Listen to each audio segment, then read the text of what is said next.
চাকরি করে হালাল বেতন, ব্যবসা করে হালাল বেতন, হালাল উপার্জন। আজকে গাফলতি করে করে, অবহেলা করে করে হালালকে হারাম বানিয়ে দিচ্ছে, হালালের ভেতরে হারাম ঢুকছে। এজন্য আমি বলি, বর্তমান পৃথিবীতে হালাল উপার্জন করে হালাল খেতে পারা এটা সবচেয়ে বড় চ্যালেঞ্জের ব্যাপার। আপনি বলবেন হুজুর হালালে হারাম ঢুকে কেমনে? আপনাদের মনোযোগ আছে তো? আপনাদেরকে দেখাই হালালে হারাম ঢুকে কেমনে। যেমন আপনাকে বলি, আমি মাদ্রাসা দিয়ে বুঝাই, এটা মাদ্রাসার মাঠ। আচ্ছা বলেন তো, মাদ্রাসায় চাকরি করা হালাল না হারাম?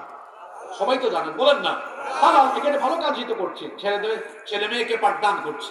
কিন্তু কোন শিক্ষক যদি তার ডিউটি সকাল 9টা বা 10টা থেকে বা যখন থেকে যখন, এই ডিউটির টাইমে তিনি যদি ফাঁকিবাজি করেন, 20 মিনিট দেরি করে আসেন, ক্লাসে ছাত্রদের হক আদায় করেন না, কখনো আসেন কখনো আসেন না, কখনো ক্লাস নেন কখনো ক্লাস নেন না, তো মাস শেষে যে বেতনটা উঠান, ওইটা কি হক আদায় করে হালাল উঠান না হারাম হয়ে গেছে? জোরে বলেন। দেখছেন কারবার হালালে কিভাবে হারাম ঢুকে। আপনি একটা কোম্পানিতে চাকরি করেন, ভালো কোম্পানি, বেতনও হালাল, কিন্তু সেখানে আপনি দেরি করে যান, ফাঁকিবাজি করেন ডিউটিতে, চরম ফাঁকিবাজি চলে, মাস শেষে যে বেতন উঠায় খান, হালাল না হারাম? ব্যবসাকে আল্লাহ হালাল করেছেন না হারাম করেছেন?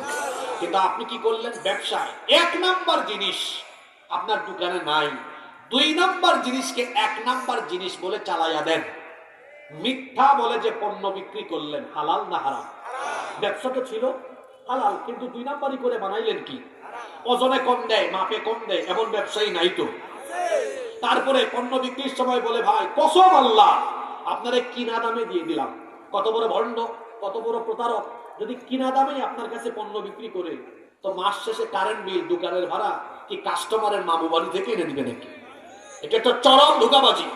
এই যে ধোঁকাবাজি করে মিথ্যা বলে পণ্য বিক্রি করলো, হালাল হলো না হারাম হলো?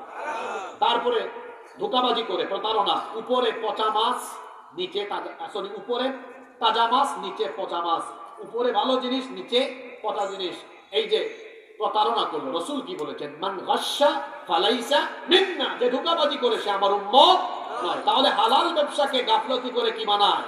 হারাম বানায়। এইভাবে করে বর্তমানে মুসলিম সমাজের অনেক লোক আছে যারা গাফলতি করে